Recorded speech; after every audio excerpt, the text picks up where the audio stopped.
What's up, YouTube? It's your boy, Jeremy Wormy.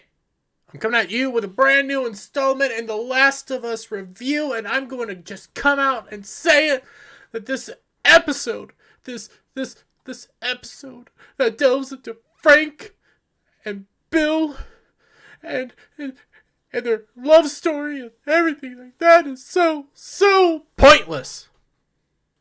Pointless. This is no longer The Last of Us. This episode was not The Last of Us. This episode was Bill and Frank for no apparent reason. Just gonna come out and say it. There was no reason for this episode. Nothing happens.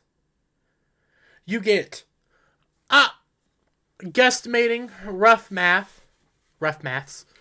You know, I'm not the brightest bulb in the bunch, even though I was trying to be an engineer at one point. 30 minutes. Throwing maybe about 30 minutes of Joel and Ellie in a 80-minute episode. The rest of it is Bill and Frank. That's what this episode was. It was the Bill and Frank episode. This was not the Joel and Ellie story. This is not The Last of Us. This is Character of the Week. So pick your character. Next week we're going to be delving into another original character. But anyways, oh my freaking God. I don't know how to even talk about this episode. I have it pulled up. There's moments that are just, my God, and then when I'm doing the hard math, it's roughly 10 minutes at the beginning of Joel and Ellie, and then maybe 20 minutes or so of Joel and Ellie at the end. 30 minutes in an 80-minute episode. We're just going to hop over. Watch as the episode just progresses and everything, you know. We start with watching Joel over by the river. Oh, look, he's sad. He's stacking stones as well. If I can, he's stacking stones. Why? They don't tell us. He's randomly stacking stones. Is this supposed to be a grave for Tess? I don't know, but he's stacking stones by the river. Cut over to him and Ellie. Ellie's like, you know what? You can't be mad at me for killing Joel, for killing Tess, and for Tess's death. You can't be mad. We need to move on. Joel's all, They move on. It's walking and talking. We get these wonderful scenes, and I'm not going to lie, there's some beautifully shot scenes. Get this wonderful shot of them walking over a bridge. Oh, they're walking over a bridge.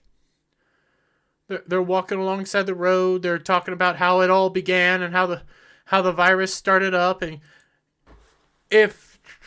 for those of you who don't know, and for those of you who are not aware, I have a video coming out at noon about this as well. They do an exposition dump on how the virus started in this episode. Guess how it started? Because the fungus got into everybody's grain and people ate it. Newsflash. Quick newsflash. And I know this because I work in the agricultural industry right now, and I grew up around a lot of this, how the grains formed and everything and how it all works. In order to produce flour, grain, whatever you have to put into your food. One, in America makes the majority of its own grain. Two, in order to properly create grain into flour, guess what? You have to dry it out. You have to properly sanitize it. It has to be done properly or else it gets destroyed. So you're going to tell me, that country in Indonesia that has a lot of grain, I won't deny, produced enough contaminated grain, because that's another crux, that the virus starts in Indonesia and gets transferred out to everywhere else, produced enough grain and everybody ate it on the exact same day, that particular batch of grain on the exact same day to begin the virus. That's how it began. God. They then stop by a gas station so that Joel can pick up some supplies that he left there a long time ago. And Ellie's, Ellie's being Ellie, pretending to play a broken down Mortal Kombat game, dinking around, going all over the place, finds a little package, okay? Just in a package, a secret little entrance down below. And again, you're in a post-apocalyptic world with zombies. This scene shows how stupid Ellie is. She opens it up. She climbs down into a dark, abandoned area, looking around. Oh, I'm smart. And there's an infected. And I'm just gonna keep jumping past because Joel's this whole time kicking down on floorboards. I call this when Ellie is psycho murderer. Because Ellie pulls up her knife to the infected. And again, prosthetics, camera angles, all that. Beautiful, beautiful. What happens next, though, is Ellie shows off that she's a psycho. She cuts the infected right here and watches as it slowly bleeds. This is not a face of somebody who is fine. Like she's watching as she slowly cuts open the thing here randomly and then stabs it into its head, killing it. This is a psycho woman. She's a psycho. She's not the Ellie from the game where, you grow to love her. She's snarky, but she's lovable. This is a psycho. I don't want anything to do with her.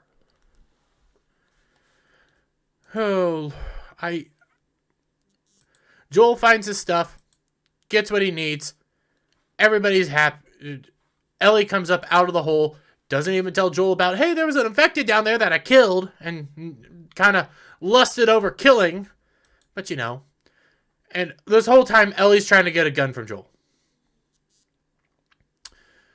We get another beautiful shot, and I don't remember if this shot's from the game or not. So don't blame me for this. But they see a plane.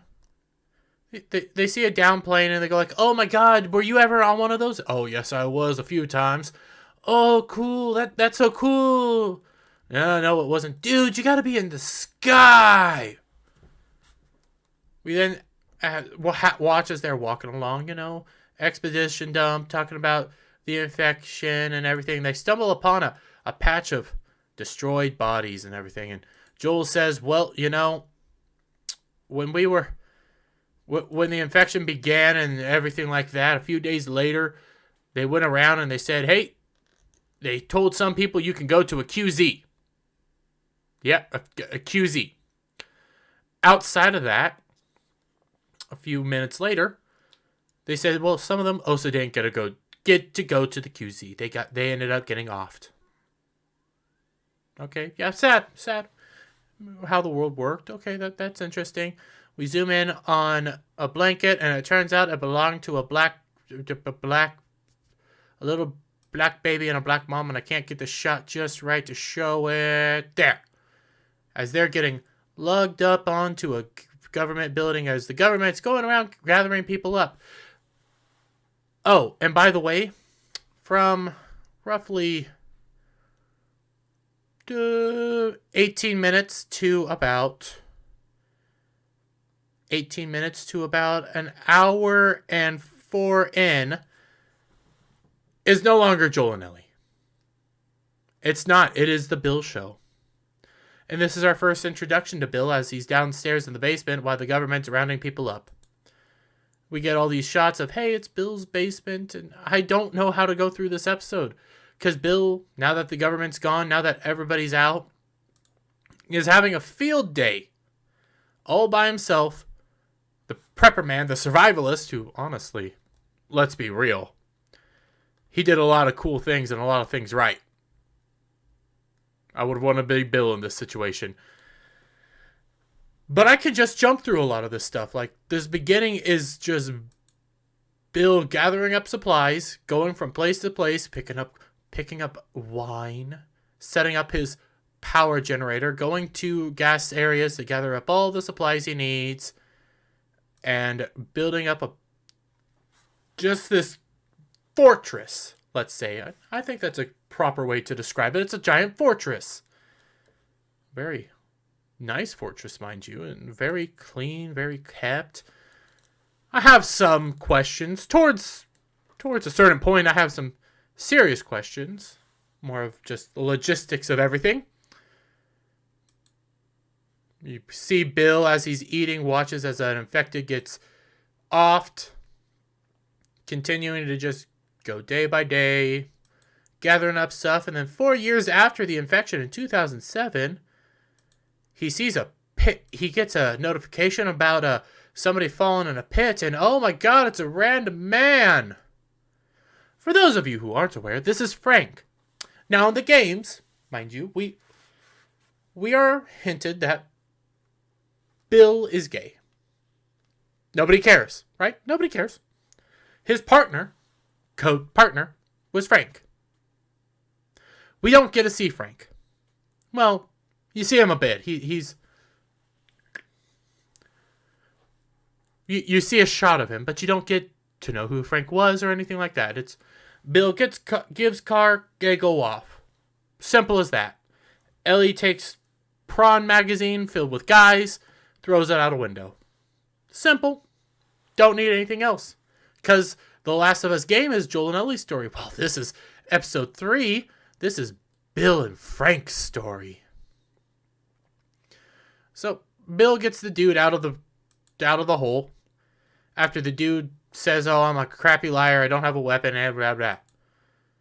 They end up standing up, and the dude says, "Please, can you please feed me? I haven't ate in 2 days. I'm starving." 2 days sounds like a small time. Bill keeps telling him, "No. If I feed you, you'll go back and tell all the other people in Boston, because Frank's trying to get to Boston, that I have food and this is a nice place, and no, I can't feed you. You have to move on." Ultimately, Bill says, "Fine, I'll feed you." This is my question. 4 years into 4 years into the destruction of the world, they have running hot water, enough to take a shower. How? Seriously, how? The maintenance, there's ways to do this, okay? There's ways to make it make sense. He's collected water, he's maintained a lot of stuff, but all the water has to be limited. How do you have decent amount of hot water to successfully do what you need to do? This doesn't make sense. Who cares? Don't ask questions. Bill lays out clothes. He's showering. Blah, blah, blah. Frank's now in the dining room. Bill comes out and feeds him. They're having a lovely meal. And yeah, it's rabbit, mind you. And Frank makes a note that, not many men know to pair this particular wine that's French with rabbit. Oh, yes, not many men know that's what you need to do. And Frank says, "Well, I'm not a typical man." Meal's done. Everybody's happy. Bill says, "Well, there's more if you wanted." And Frank says, "No, I should be on my way. But before I leave, I want to know more about this.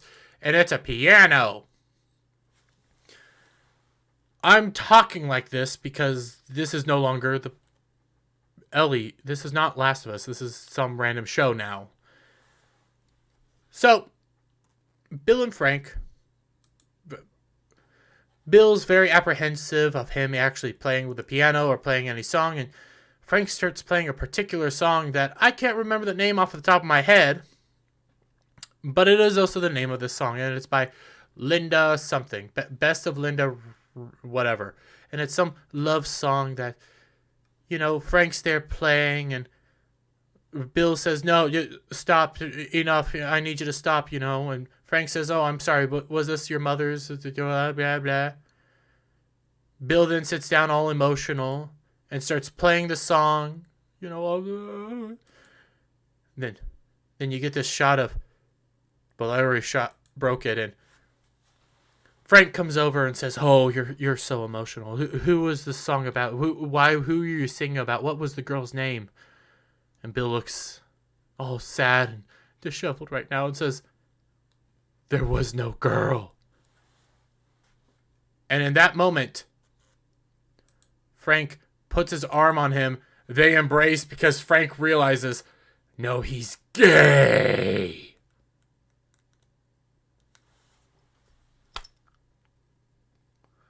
Frank assaults Bill. That's really what happens here.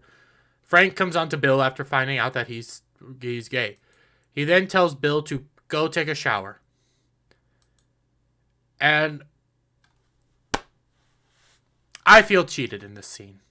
I feel very cheated in this scene. Because this is the scene where Bill and Frank get into bed, and this is going to become their gay shack scene. Yep, gay shacks. And here's why I feel cheated. If you're going to go with this, and I get it, in the game, Bill's gay. I get it, okay? Fine with that. If you're going to keep pushing these things, I want you to go all the way. I want you to go all the way. I want ball slapping action. I want groaning. I want moaning. Quit half-assing it. Because if this was straight, oh, you wouldn't care. If it was Game of Thrones, it would be But nope. You guys cut it off. I want that ball slapping action. Don't get it. Anyways, Frank tells Bill, I am no whore. If I'm going to do this, I'm going to be staying for a while. And then they go into their whole gay sex, and Frank asks Bill, have you ever done this before? Bill says, no, once with a woman. Didn't like it. And Frank says, I'll be gentle and just go through all the motions. All the usual motions as they kiss, and Frank slowly moves down the body, obviously getting to his junk.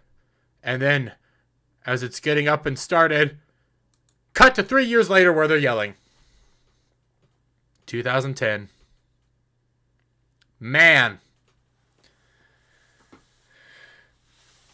I don't know. Trying to think of my words. Without spoiling why I think this episode's completely pointless. Because it is. This episode is completely pointless in the end. There's a major deviation. Major. Not just what we're talking about right now. There's an even bigger deviation towards the end. Anyways, back to this. Bill and Frank are fighting because Bill won't let Frank take care of the neighborhood because of supply resources, and Frank's all mad because we're going to take care of everything. I'm going to fix up the shop. I'm going to paint the house. I'm going to mow the lawn. We're going to make sure that everything is all nice and clean, and I forgot to turn this thing off, so give me a moment. But Frank wants to make sure that this whole neighborhood is all prim and proper, all nice, because, and I'm going to tell you now, because Frank wants to make friends. Bill tells him, we have no friends. There's nobody coming around. And Frank responds with, I've been chatting with this woman on the radio. Guess who that woman is? Tess! So now we have a dinner date with Tess and Joel. Aww. This is where we realize that this is them connecting for the first time, is because Frank got on the radio, talked to a random girl, and it just so happened to be Tess. If it was anybody else, everything could be over.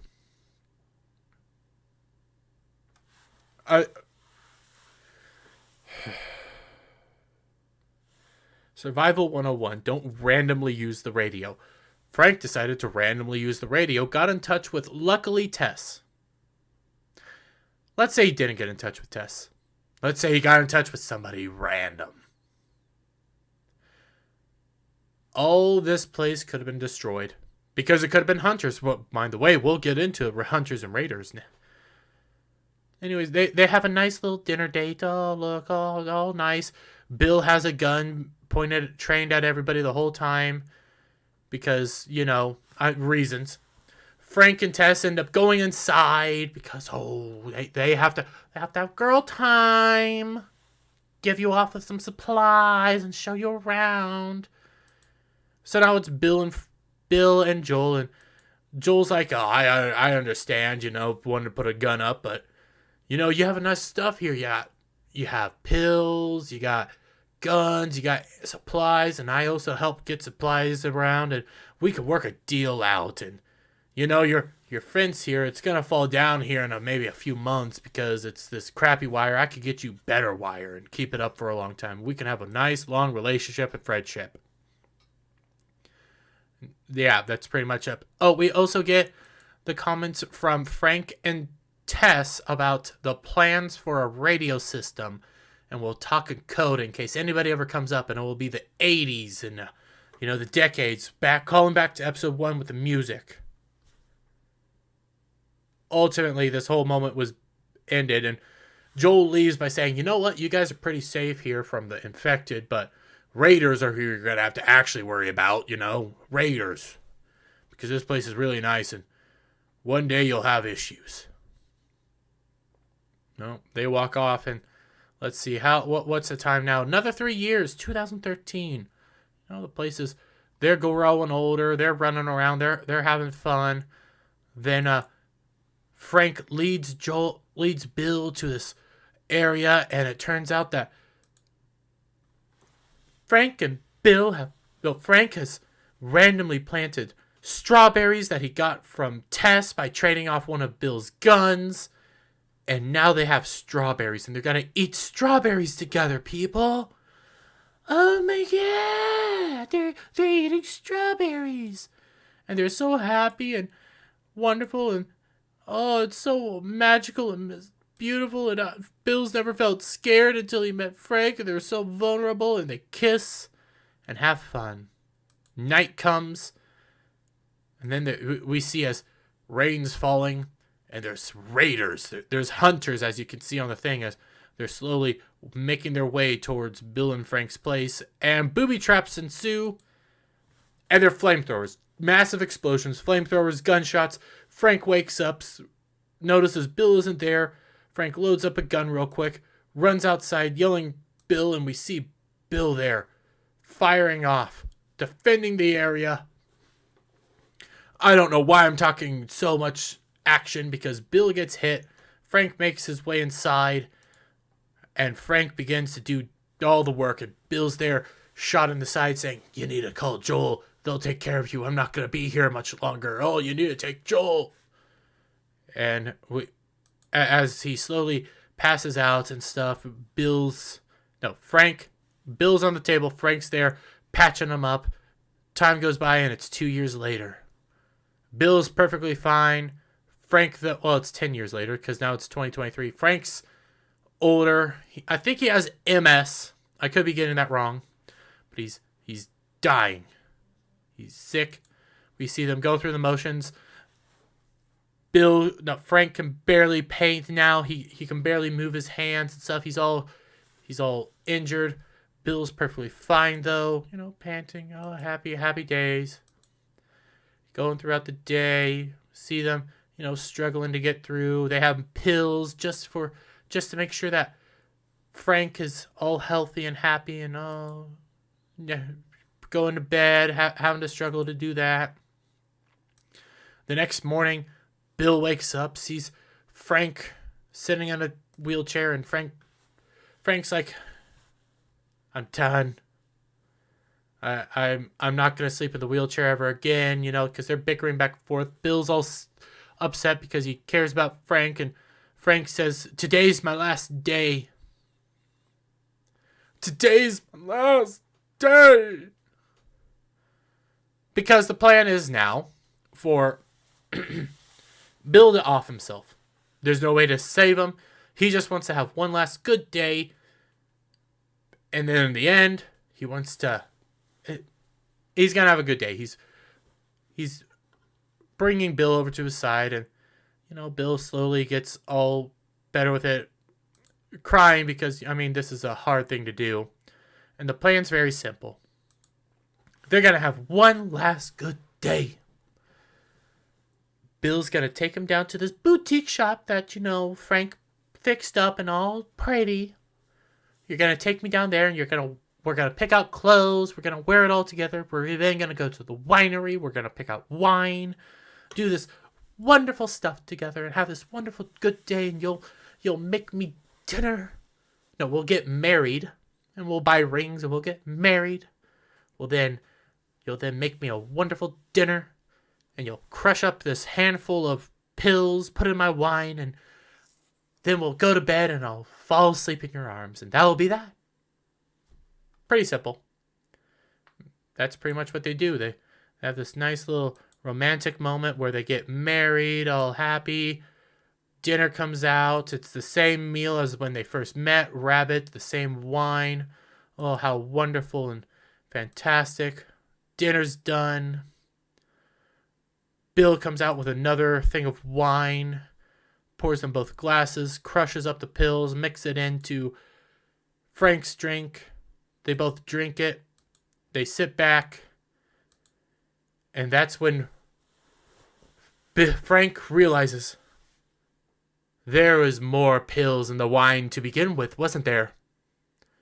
Yep. The ultimate reveal is Frank and Bill both off each other. Now, for those of you who aren't aware, because they roll off into, basically that's it for their story. They roll off into a bedroom, and then we cut back to Joel and Ellie. For those of you who aren't aware, like I said at the beginning, Bill's in the game. Bill gives them, hey, here's a car, move along. We get some story of, hey, Bill's partner Frank, not a whole lot. Frank's dead. He tried to leave, got bit by an infected, offed himself before he could become an infected. Simple enough. And this, he just offed himself because he's tired of being sick. And Bill went with him. So Bill and Frank are dead. So let's do the math real quick.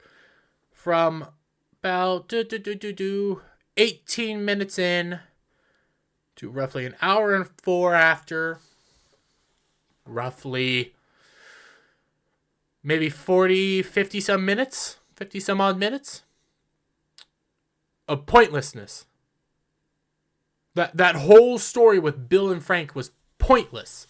There was no reason for it because they've gone so far off the reservation of the game that now Bill's dead. What's the point? What's the point? I don't care what somebody says. Oh, it was supposed to be a beautiful love story in an apocalypse world where two people find each other and they couldn't be more opposite, but they love each other. But that doesn't help the overall story, which was supposed to be Joel and Ellie. The story is Joel and Ellie growing together, cross-country trip. This is such a major deviation that I don't even know why I'm talking about it still. I don't. Joel walks up to the gate, punches in the code, realizes, hey, something's wrong, walks inside, calls for Bill, nobody's there. Joel leaves Ellie. We see they've obviously offed themselves long ago because the food's still there and it's all moldy and nasty. Ellie's walking around. She ends up finding a letter. Joel goes to the room that Bill and Frank live in, but he can't get in. Ellie sits down, and with the letter was a key, and they start reading it aloud. That they offed themselves, basically. They offed themselves, and Ellie reads the note, and the note's pretty simple that, hey, we offed ourselves. Joel, hi, here's a key. Yeah, you get all my belongings, all the stuff, all the guns, all the things here. Fill yourself up and move along or stay. I don't really care. And make sure that you keep Tess safe. Well, Tess is gone. Joel gets inside, finds out that there's no battery, but builds a battery because there's plenty of supplies for the battery. Charges it up, and we end up moving on, and Joel tells Ellie, that he's in charge. You listen to me. Never show anybody you're the thing, and I say go. Okay. Everything's on. They're getting rounded up. Turns out they acknowledge, hey, that Bill's dead before the message at the beginning could go through, and it says because Bill couldn't type in the code to make sure that the playlist doesn't start, the playlist happened. Okay. Simple enough. They gather up supplies. Ellie gets a gun. And they still have hot running water, mind you, because they all took a shower. Still have hot running water. Doesn't make sense, but, still there. Get the gun. Get into a truck. First time Ellie's in a truck. Doesn't know. Says it's a spaceship. Doesn't know what a seatbelt is. They get moving on, and that's pretty much that. End of the episode. I go back to what's the point? Bill in the game is still alive. Bill survives. The shot-for-shot scene that we kept getting shown everywhere. Yeah, because it was like this up through the hole where Joel and Ellie are supposed to be was Frank instead of Joel and Ellie. So that you can't even say, well, that was a shot-for-shot moment. Because it wasn't. This is so deviated from the game that this is no longer Last of Us. This was Bill and Frank, the episode. That was pointless in the end.